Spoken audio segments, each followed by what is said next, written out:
Do I blame my school for not diagnosing me? Oh, how clicky's that? I've been very ill. I've had that flu. If by saying that flu, you know what I mean. If you're from the UK, you've either had it yourself or know what happened. Still a bit snotty, so it's going to be a bit nasally, but I'm going to persevere. It's annoying because, of course, I mentioned in my last video that I was having all this time to myself.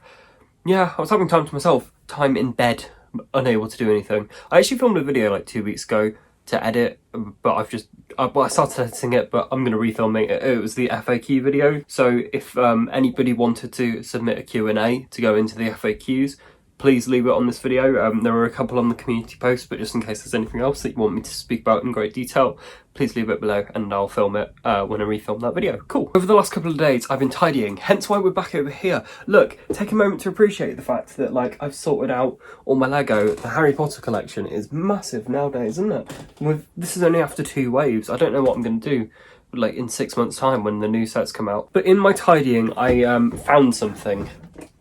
This here is my school yearbook. Oh, clearly the aesthetic today is the green. And there's a question that I'm always asked about school, so I thought I'd make a video on it. I didn't actually look at this when I found it for the reason that this represents all the good bits of school for me. Things only really went bad for me during sixth form, and this isn't sixth form, this is the main bit of school, which on the whole I absolutely love. And just opening the front page there and seeing my head of year and just, oh. And then on the second page where we've got the most likely to awards, most likely to be a billionaire, Connor Ward. Yeah, you never know, could still happen. We'll see. And then my best friend James is Mr. Happy. That's great, isn't it? I suppose I can't really do this video without showing you my picture in the yearbook, can I? Oh, let's just do it, get it over with. Oh. Okay, moving on to the actual video. Should probably take my hood down, but it's still the ill aesthetic, you get me? And also, I'm just feeling it. It's a question that comes up whenever I do public speaking, mostly, actually. I do get it occasionally online, but people just can't fathom how I wasn't picked up. Like, why wasn't I diagnosed? Because this is the thing, like, you look at me now and you realise I've not got my life together at all, really. So it's completely understandable to see that why people would go, but how did you slip through everything growing up? And in all honesty, I didn't. I'll briefly touch on primary school, but primary school was I was pretty much same level. The only thing that really stood me apart in primary school was the fact that I was a lot more intelligent than the average member of the class. So I did extra work. I didn't go to the pantomimes because I was scared of them. I was generally quite an emotional child.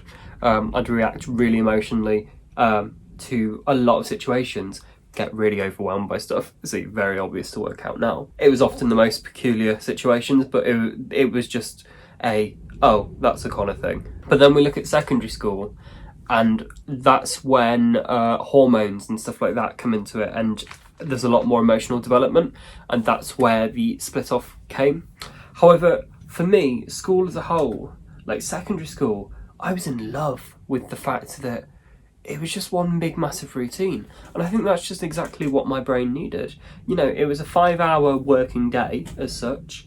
Well, I say 5 hours, it's like 6 and a bit, wasn't it? But 5 lessons of an hour each.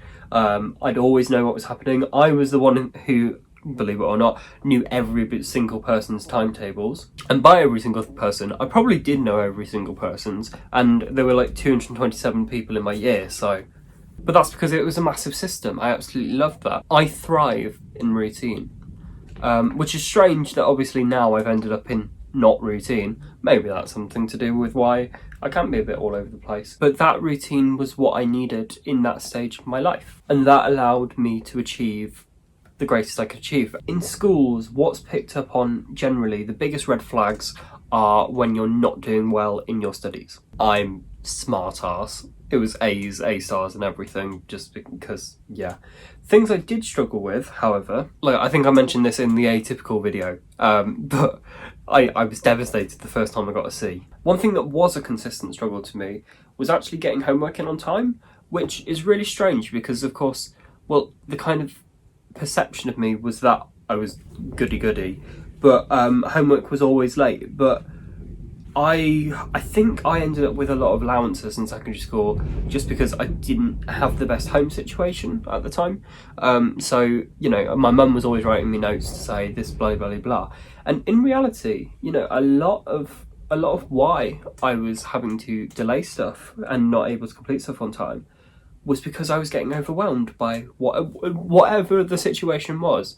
I was overwhelmed, but I always did my homework. Whether it was, you know, sometimes it was a day late or whatever. The thing was, I always did it, and it was always good when I got it in. And I would say for the first kind of 3 years of secondary school, there were no major incidents as such. Everything was very much outside of school. School was my escape to my nice solid routine. Therefore, you know, there was never anything that went wrong. Things did start to go a bit more during GCSEs. I had a lot more going on in home, and that started to reflect in school. So I would have, well, the most notable thing, it was an assembly, we were sat there at the beginning, and I just lost it. Completely lost it. And by lost it, now I can look back and go, that was a meltdown. Yeah, at the time, what it was put down to was the fact that something was going on with my family on that day, but there were also a collection of other things, and I think it was the overwhelmingness of just everything that set me off. But I was put in the library and my sister was brought in. That's how bad it was. She still holds me to that, even though it was like 6 or 7 years ago. She's like, remember that time I had to leave my class to come... It's like, God's sake, shut up. With that incident, I was calmed down, and then I got back into lessons. I think I was in lessons again by period 2. I only missed out on German, and then I was straight back in for IT. You can treat that as an isolated incident, and I would just say there were a few more isolated incidents, which because I went back into school after I was diagnosed, because I wanted to speak to my head of year, as I mentioned at the beginning. She's absolutely lovely woman. My mum had actually bumped into her beforehand, and she'd said about the autism diagnosis. And first of all, she was like, how's Connor reacted to that? And my mum said relief. And when I went back into school to speak to her, we both kind of mutually said at the time, like going through these incidents one at a time, it didn't flag up anything. But to look back on everything, it makes complete sense to lead to autism. It's a very strange situation. So let's circle this all back and bring it back in, because I don't want this to be that long a video. Do I blame my school for not diagnosing me? No, not at all. I absolutely loved school. I think it was my perfect situation, and I think I thrived in it. Of course there was the odd slip up, but I was like, my school was one of the top 10 in the country at the time. I don't know where it is now, but it was one of the top 10 public schools in the country. And it always just dealt with me for me.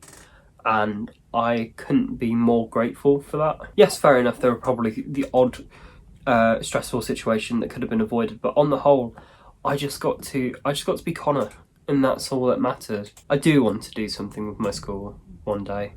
I don't think I'm quite ready for that yet, but I definitely want to just do something. You know, I want to take what I do now and bring that into school, because I feel like I owe my school a lot. They helped me out a lot, and I want to help them. But no, I don't blame them. Quite the opposite. I thank them really for not, because I'm really happy with how it ended up all happening. I'm feeling all nostalgic now, and I am gonna read this, and I'm going to get my tissues because I will cry. I really do want to speak to people from school. I saw my tutor in Morrison's a couple of weeks ago, and that was absolutely lovely to catch up with him. But I want to speak to like my head of year and stuff. I spent my last day of year 11 running round the entire year, avoiding my head of year, creating a card, because the second to last day, my head of year, pastoral assistant even, came up to me and was like, Connor, I think we're meant to make a card or something. Or I think his exact words were, have you made a card? Just that's how organised I was with everything. It was kind of expected for me to do that stuff. But it was his first time coming to the end of a year, and we were like, no, oops. So like I did a thing on Facebook that night saying, everybody, come on, do this thing tomorrow. And I assembled a little team, and we made this card all in the last day. And then I presented it to her in the leaving assembly, and yeah, It's lovely. Why am I missing school so much? Do you know what? I know why I'm missing school so much. It's because it's coming up to the 5-year anniversary of me leaving sixth form. Because I left at the end of the first term, 17th of December, I believe is the official date. Oh, it's funny, because 17th of December this year, I shall be very drunk in London. Cool. But anyway, I'm dragging on. Let me know, of course some of you will still be in school, some of you will have left school. Let me know what your school experience was like on the whole, because I'm used to hearing negative stuff, and that's fine. Please do share that. But I'd really be interested to hear positive stuff, and if anybody's been in a similar situation to me where you're like, no, do you know what, I'm happy I wasn't diagnosed in school. So I'll be back with that FAQ video in a few days. I'll leave you some time to, just in case there's any like dying questions that want to come in. But yeah, cool. Thank you very much for watching. Bye.